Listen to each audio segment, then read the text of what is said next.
How you doing? Come on in. I'm Dolph Jackson. Welcome to the final score. Hope everybody's having a great evening, family. Well, listen, I'm not going to waste no time, family. You know why we're all here tonight, why we're tuning in. It's the biggest polarizing story in all of sports right now. I'm talking about Lane Kiffin. Tonight, we're diving into the most polarizing story in college football. Lane Kiffin leaves Ole Miss and heads to rival LSU. This isn't just a coaching change. This is a flashpoint, a case study, a sign that college football is facing an identity crisis. Lane Kiffin has become the poster child for what is broken in the sport. Not because he's the villain, but because he's the perfect example of a system that encourages instability, encourages chaos, and encourages opportunism. So tonight we're breaking down what happened, why it matters, and what it means for the future of the sport we love. And yes, I'm opening it up big tonight, baby. That's right. It's on you tonight. It's a Q&A. It's to you, the audience. So let's get those comments ready, family. Thank you all for being here. Again, this is the final score brought to you by the Come On In Sports Network. I'm your host, Dolph Jackson. And so let's just speak about what happened. So let's start with the facts. Lane Kiffin spent 6 seasons at Ole Miss, has built them into a top 10 program, has took them to an 11-1 season, the best record in program history. They just beat their rivals in the Egg Bowl, and they are on the cusp of making the college football playoffs for the first time. But yet and still on Sunday morning, Lane Kiffin accepts the LSU head coaching job. A job that he didn't know would come open, but a job that came open, a job that he was interested in, and so much interested in that he has decided to become the head coach of the Fighting Tigers. Now, it is reported that, and matter of fact, it was quoted by Lane himself, who said that he asked Ole Miss for permission to coach the team through the playoff. Ole Miss denies that Lane Kiffin ever made that request of them. So something's not right. Someone's not telling the truth. Now, there are some quotes that I'm going to read to you from some anonymous players and analysts. First of all, let's start with the statement that Lane Kiffin made. Kiffin stated that it was a very difficult and challenging day. I love that team and the people at Ole Miss.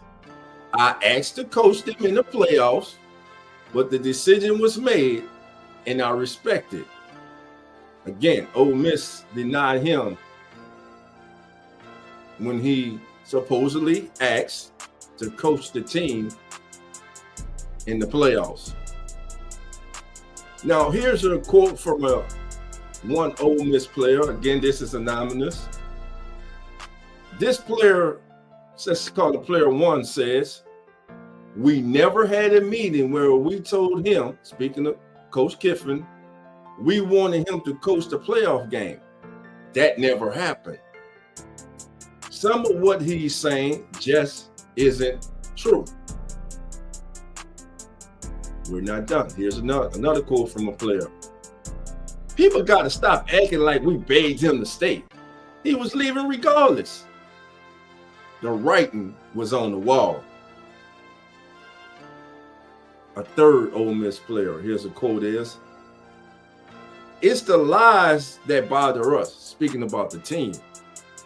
"Don't say we tried to keep you or ask you to coach when none of that ever happened."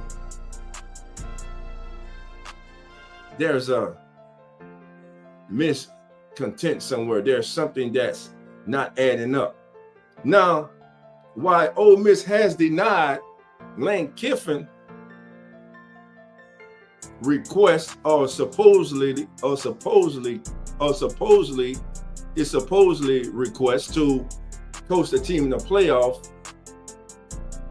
Charlie Weis Jr., Lane Kiffin's offensive coordinator at Ole Miss, and also his offensive coordinator at LSU, will be allowed to coach the team in the playoffs despite already being hired at LSU along with Kiffin. I'm gonna say that again. Charlie Weis, the offensive coordinator at Ole Miss and future offensive coordinator at LSU, will be allowed to coach Ole Miss in the playoffs. Lane Kiffin, the head coach, will not. Now, like myself, you've heard all the national analysts, you've heard those from the Ole Miss side, the LSU side. You heard both takes. Those who say that Kiffin is getting a bad hand. Those who say this is just a Kiffin thing. He's all about himself. But my thing is this: if you say that you do not want Lane Kiffin to coach your team, his former team, because you fear there's a chance he may try to recruit some players away from Ole Miss and have them follow him to LSU. Now, help me out with this. Was not Charlie Weis Jr.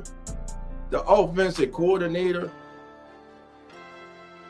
Did not the offensive players at Ole Miss spend the majority of their time with their coordinator, Charlie Weis Jr.?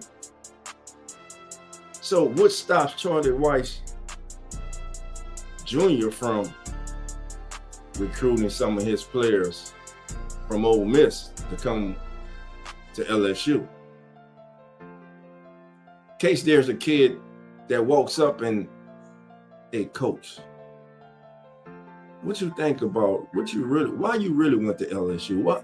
What is it about LSU? What are some things that stand out to LSU about? What are some things stand out to you about LSU that you guys thought we couldn't accomplish here at Ole Miss?" Is that fair? I'm asking you, is that fair? Is that a fair assessment? So the storyline of Kiffin abandoning his team immediately gets messy. It's messy already. It gets messy right there. I just read you some quotes from some players who said that Kiffin lied. He's lying. He never talked to us about coaching us in the playoffs. We never asked or begged him to coach us through the playoffs. So something's not lining up here. And who seems to be taking a fall back, who's trying to hide from all this, it's the NCAA. The NCAA early signing period started today, which meant Kiffin had hours. I'm going to say it again. The early signing period started today. So when he accepted the job Sunday, he had hours, not weeks or months, to make the decision. And this is where the system shows its cracks. What do you say, family? Let me know in the chat. What are your thoughts? All right. Don't think that Lane will bring Coach O back to LSU as a defensive coordinator. Well, that's if Blake leaves. Has Blake accepted the Tulane job yet? I was listening to Matt Moscona today, and Matt's got his sources telling him that the AD at Tulane wants a head coach with experience of being a head coach, but the alumni and the money makers, those who make the program, they want Blake. Why wouldn't you want a former player who's one of the best defensive minds in college football? Look at what he did when he came to LSU. How horrible and horrendous and how much of an embarrassment LSU had become defensively. So we'll see. So if the calendar forces coaches to make life-changing decisions during the most important moments of the season, who's really to blame? I ask you that, family, right now. That's my question to you. I ask you, who is to blame? Think about it. The NCAA calendar. You got conference championship games. You got playoff berths on the line. You got early signing period. You take a job Sunday. You got to try to keep the class together. You got to look at a lot of film and hours. You got to figure out what kids presently committed to you actually may fit what you want to do, you and your incoming staff. So again, who's really to blame? We cannot let the NCAA off the hook with this. If anything, this is showing that they need to make a change. And that brings us to our second segment. The bigger problem, the college football system. Here's my problem, and I want to lay it out clearly, and I mean clearly. College football has a structural problem. That's right, a structural problem. And Lane Kiffin is the whipping child. The backlash isn't just about him leaving Oxford. It's about the system being broken. It's about the system being broken. What do I mean? What do you mean, dog? What are you saying? Unlimited transfers. Unlimited coaching movement. Coaches can come and go like they want. Early signing periods. Remember when it used to just be one signing day? Several years ago, they started the early signing period. Playoff expansion went from 4 teams. Now we have 12 teams. And I'm telling you right now, I guarantee you, there's going to be an expansion from 12 to 16 teams. And I think you cut it off after 16. You can't go no more after that. There's going to be an expansion to 16 teams. So all of this is happening, family, with zero guardrails. Players can leave freely. And listen. I'm all for the players. I'm all for player freedom. But coaches can leave freely too with no consequences. We're living in a world where loyalty is optional. Stability is a myth. And programs can lose their head coach 48 hours before a playoff run. That is not sustainable. That's sad, man. And not to mention, what about the assistants? They're staying behind the coach Ole Miss in the playoffs, but they already have jobs lined up at LSU with Lane Kiffin.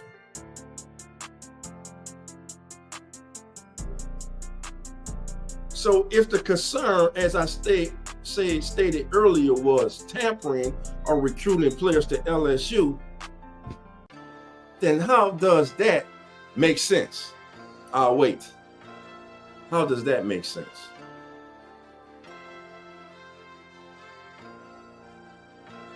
Lauren Johnson, how you doing? Come on in. All right. We got the man, the myth, 1568 says, love for the school is just not there as much anymore. Money talks. I understand that. Let me ask y'all this. And I hear where you're coming from.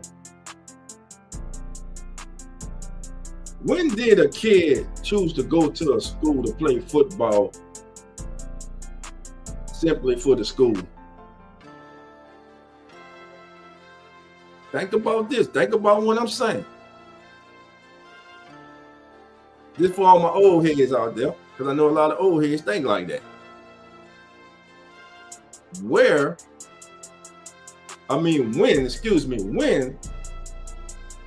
did a kid simply pick to go to a school because of the school to play football? Oh, I like that school. I'm going to go play football there. Without talking to the coaches, not seeing where he fits in. It never happens. Coaches have always recruited players. They've always had to go to the home and recruit the players. So many of you may not like to hear it or want to hear it, but a lot of kids, the majority of kids, not only pick an institution because they may have grown up like in that certain institution, but they also pick that institution because of who's the head coach, who's the coordinators, who will be coaching them, who will be helping them to develop their skills and possibly make it to the next level. The old saying is true, family. Coaching matters. Coaching matters. Now, I know there, like I heard today, well, this is the same man that came and sat in the living room of parents and said what he was going to do and why let their child come to Ole Miss and play for him, and this is what he does. I think it's a shame. It's abysmal. He should be ashamed. Now, I'm about to play a video from the Dan Patrick Show, and one person who does not like what Lane Kiffin did, and from his venom, I don't think he likes Lane Kiffin. Just join in, because a lot of people who are jumping in on this just because they don't like Lane Kiffin. Let me just say that too. But Bill Cowher was on the Dan Patrick Show, and for those of you who didn't hear what he had to say. We're about to listen right now. And then we're going to continue our discussion. Then I'm going to open the line up. Got some questions for you. Then I'll open the line up for anyone who would like to come on and express your opinion. Remember, it's Q&A. It's all about you tonight as we're discussing the Lane Kiffin saga, the college football crisis, live tonight on the Final Score, presented by the Come On In Sports Network. All right, let me get that queued up for you. And we're going to get out. About the next job, which I didn't, from my standpoint. I've been. What kind of job offers or feelers did? All right, so that's Kyle there. Dan Patrick. You get when you were with the Steelers. How often does that happen on an NFL level? Let me kill that background music for us. I never even entertained. I don't think it doesn't happen at all. I think when you're with a team like that, you're just trying to win year to year. You know, my fear of failure far exceeded my desire to win. Coach Bill Collins. I did not want to fail and get fired. I mean, that was always over the top of my head. And I just knew results-oriented business. And if you didn't produce, you're going to be asked to move on because that's just the nature of that profession. So I understood that getting into that profession. But, you know, you never think about the next job. At least I didn't from my standpoint. I've been in one place for a long period of time, Dan. I was in Pittsburgh for 15 years. I've been in CBS for 19 years. I'm not the kind of guy that's looking for the grass being greener on the other side. I like to be appreciated, and if I'm appreciated, you're going to get the very best of me. All right. There's a shot right there. I'm not the guy looking for the grass greener on the other side. I was at one place for 15 years. I've been at Pittsburgh for 19 years. Things are not the same. That's the NFL. We're talking college football. This man has built Ole Miss up into a perennial top 10 program. They are presently embarked on and in the best season in school history. They are going to the college football playoffs for the first time, and Lane Kiffin was the architect behind it.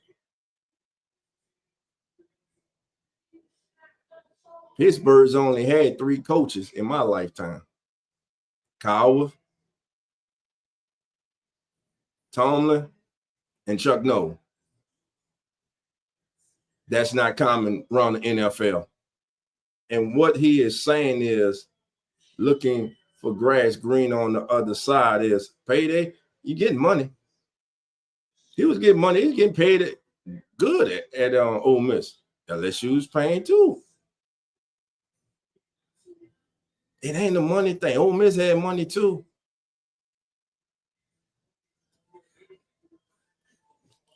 Excuse me, family. So let's finish hearing what Coach Kyle will say, and then we're gonna keep on. We're gonna keep this thing turning. You know what? I appreciate being able to go to work while I am appreciated. But it's standard procedure in college football now. Why is that?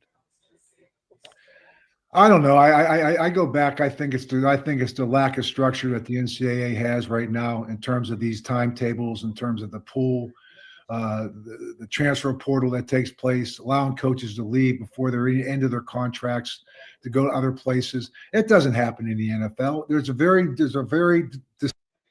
All right. Let me stop. Coaches are not allowed to leave in the NFL before their contract ends, but they damn sure get fired. They'll damn sure fire you in the NFL after 1 year. They'll damn sure do that. I can tell you that. The man, the myth, 1568 says, I'm in belief that the school players and coaches do not owe each other anything. The school gave them a shot, and the kids and coaches gave it their all. If a better job arrives, I wish them the best. So Lane Kiffin right now is being bombasted just about everywhere. While up I-10 in New Orleans, Tulane just lost it's former, right now, coach John Summerall to Florida as the next head coach of the Florida Gators. He also has his team playing for a conference championship and an opportunity to make the college football playoffs for the first time. Now, the only difference is, unlike Ole Miss, Tulane wants John Summerall to continue to coach the team through the conference championship game this Friday against North Texas. And if they are successful, they want him to coach the team in the playoffs. And Florida has signed off with this. What's the difference between these two? One, John Summerall is more likable than Lane Kiffin. Remember, Lane Kiffin, he went to Oxford and he had to rebuild his reputation. John Summerall is going from a group of 5 school in Tulane to one of the most prestigious universities in the country and football programs in the Florida Gators. But there's no outcry about that. There's no talking about recruiting Tulane players to go to Florida. And remember, with this transfer portal, there are players from Tulane, you better believe, that can go to Florida and play. Florida was 4-8 this past season. 4-8. Tulane's playing in its 4th consecutive conference championship game. I know what you're saying. Well, that's the American. Don't matter. They're there. They've had 4 consecutive winning seasons. Florida hasn't. But my thing is, what's the difference? To me, one guy's likable, one guy's not. One guy has a reputable reputation. Another guy has a. But you don't think John Summerall, as he said, this was his dream job. He said when he came to Tulane that the only way he would leave Tulane was for a job that he considered a dream come true, chance of a lifetime. You get to coach in the SEC. You get to coach in the swamp. You get to coach the Florida Gators. You get to stand on the same sidelines that was occupied by Steve Spurrier, Urban Meyer, the same university that produced Emmitt Smith. We can go on and on. All right, the Myth Man says, I think Ole Miss is wrong for not letting him coach. Let me ask y'all this. If it was reversed and Lane Kiffin was leaving LSU to go to Alabama, would you want him to coach LSU? Be honest with yourself. The answer is hell no. The majority of y'all know you wouldn't. You would not want him to coach LSU. Listen, and remember, Tulane, in the Summerall thing of it, is American Conference, Group of 5 school. They're not an SEC school. They're not an SEC school. But hey, let's finish here. Let's see. Says, but it gives him more time to recruit for LSU, so it's a plus for them. I don't know. Signing day was the day. He signed his contract with LSU on Sunday. Early signing period was the day. All right. So let's finish hearing from Coach Cowell. Discipline structure that we have. There's a salary cap. There's a time for free agency that happens afterwards. You know, head coaches aren't going to be able to go from one team to another because you're not even talking to another team. Now, the biggest thing in the NFL, to me, the problem that you have, if indeed it is, and I didn't think it was your assistants, because at the end of a season and you're in the playoffs, the assistants have an opportunity to talk to other teams. But I always looked at that as a feather in your cap. And I always thought to him, because I know when I was getting interviewed at times, that, you know what, my resume is being put on that table with that playoff game. So I was more inspired to do well in that playoff game as opposed to thinking about putting your staff together, thinking about, what you're going to do, and your mind isn't on the game. I don't think that's the case. So I don't think we have that in the National Football League. I think the NCAA is really, it's the wild, wild west. I've said that out there. I said it yesterday, went on a little bit of a rant. It's just a problem for me is that the people that get lost in this are the players. And the message we're sending to them, the lack of trust that they're going to start having in our institutions, in our systems, because you know what, that's what we're going to lose. If you're telling them one thing and you're doing another thing. And then the other part of that is the entitlement that we now are doing with young players. When a quarterback is making $4 million a year and the lineman that's up there has got a 4-year scholarship and is getting paid nothing. Okay. But because you know what, 1% of the people in college are going to play pro. Teach them life lessons about what business is like, what going into the next level of life is about, responsibility, having a job, working for someone, and having the MES to a boss, and work your way up the ladder. Sometimes you're not going to get entitled to something because you think you decide a part of it. You may have to work for a long period of time to get that opportunity. There's nothing wrong. Yeah, I'm listening. How should I put this? Be a coward in his feelings right now. That's how I'm gonna put it. You gonna tell me you might not like Lane Kiffin, but that man did not get to where he's at now if he didn't put the time in, if he didn't put the effort in. You can feel whatever way you want about Lane Kiffin. I'm not a Lane Kiffin apologist or nothing like that. But what I'm hearing is this man continue taking shots at this man and saying you teach the kid. How you know he's not teaching kid? Lane Kiffin ain't the first coach to leave his team and go to another university. He's not the first, and he won't be the last. So tonight, the question isn't just, is Lane Kiffin wrong?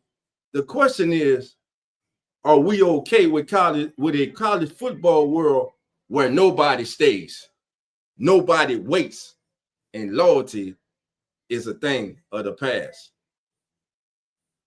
So, family, I'm about to open up. I'm gonna put the link in. Anybody like to come in? And I got some questions for you. Here's the first question. This is our Q&A part. Here's the first question for you, family. Did Lane Kiffin, I want you to listen to me good. Did Lane Kiffin do anything wrong? And I'm gonna wait for your response. And I'm putting the link in the chat right now. For all who would like to join me, please come on. I would love to hear from you. The family would love to hear from you. Let us know. Let's see.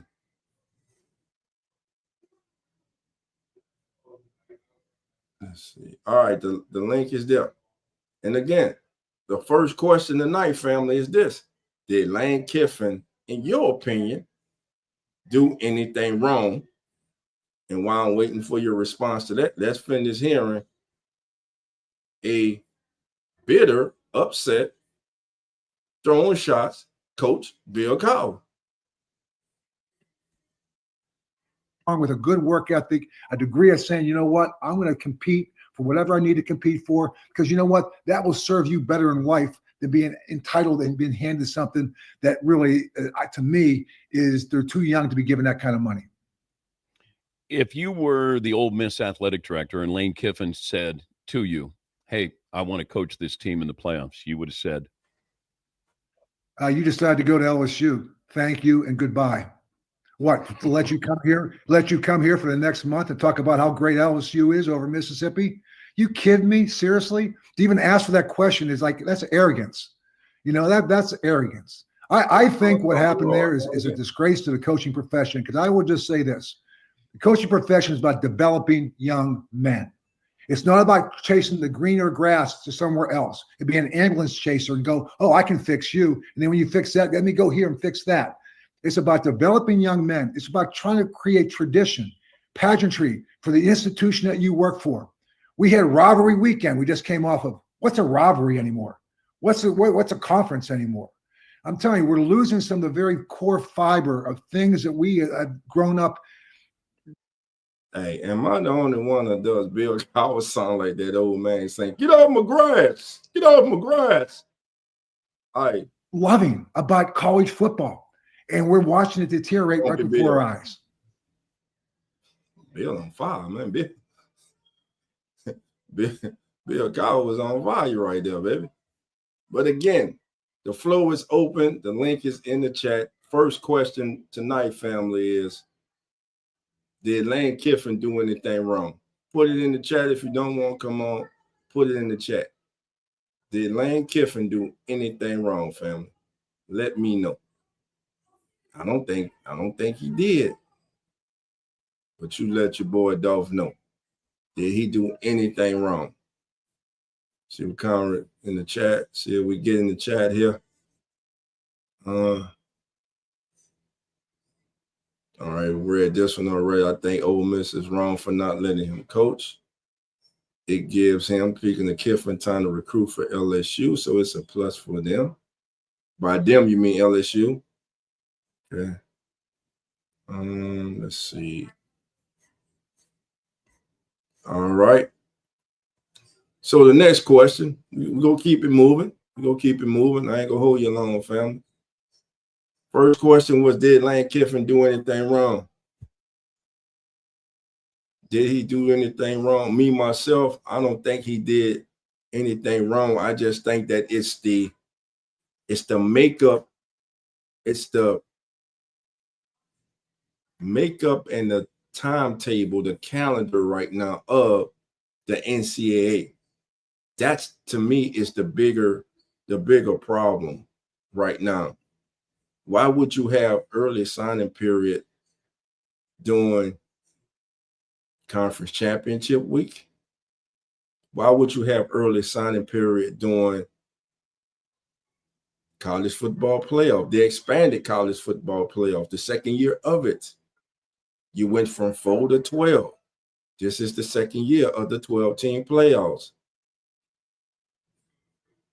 Why not push early signing period to after the playoffs?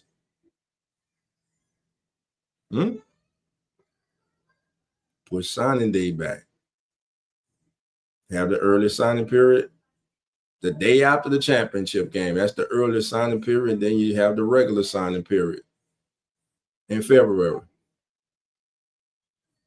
That's my thoughts to that one. So do I think Lane Kiffin did anything wrong? No, because you say, well, he left right before the playoffs, but didn't Ole Miss allow him to coach the Egg Bowl? And with that victory, did that not secure their place in the college football playoffs in the eyes of many? Did it not? Now, my other question is this, and please leave your comments. I'll be sure to read them and respond to as many of them as I can. Should coaches be banned from leaving until after postseason play? I'm gonna ask that again. Should coaches be banned from leaving their current institution to after postseason play? Even if they accept the job, you cannot leave until after postseason play. If your team is in a conference championship game, if your team has a bowl game, if your team is in the college football playoffs, you cannot start your job as the head coach of the new institution until all your duties have come to an end at your previous and current institution. Next question. Should the early signing period be eliminated? I don't think it should be eliminated. Like I just said, I think it should be after the championship game. the day after. That's right, 24 hours after the championship game, early signing window opens. 2 days, not 3, just 2 days. Then after that, you go to the regular signing period in February. That's how it should be in my eyes. Let me know what you think about that. Also, we know that there's transfer rules for players, and let's stop and let's talk about that right quick. You heard me say earlier, I'm all for players. Coaches have been wheeling and dealing for ages. Institutions have been making money off these kids. Fist for hands for dollars. You know what I mean. You know what I'm saying. Do I think coaches should have transfer rules too, like the players? Yes, but here's what I'm talking about with the players. It's kind of out of hand with players. When you allow a player to train, when a player transfers 3-4 times, that's a problem. To me, if you're going to transfer, you should be able to transfer once every other year. For instance, if you transferred into a university this year and play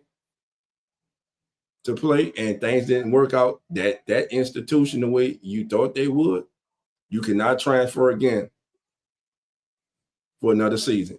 The following season, you cannot transfer. You have to wait a year. And you're only allowed 2 transfers during your eligibility to play college football. That's it.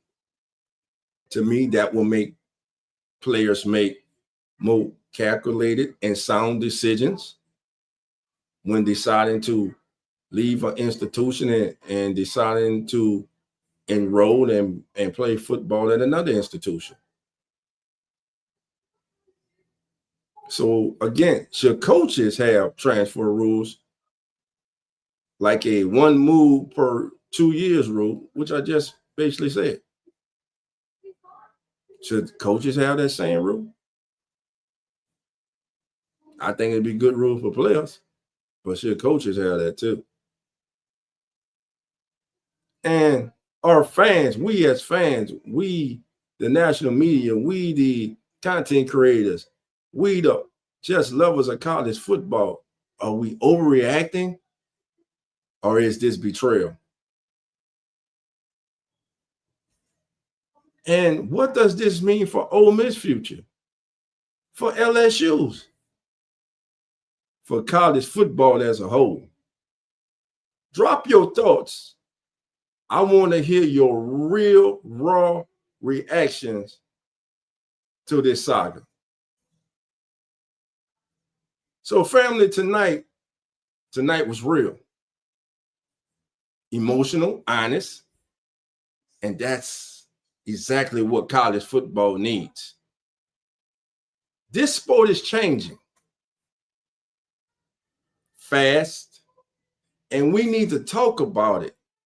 We need to talk about what we're gaining, but also about what we're losing. Whether you think Lane Kiffin made the right move or the wrong move, the truth is simple. The system of the NCAA created this moment. And until the system changes, Lane Kiffin, my friends, will not be the last coach or the last player caught in this chaos. Thank you all for listening. Thank you all for your comments. And as always, family, stay locked in, stay passionate, stay part of the conversation. And remember, family, the doors are now open. So come on in. Have a good evening, family. Talk to you soon. We out.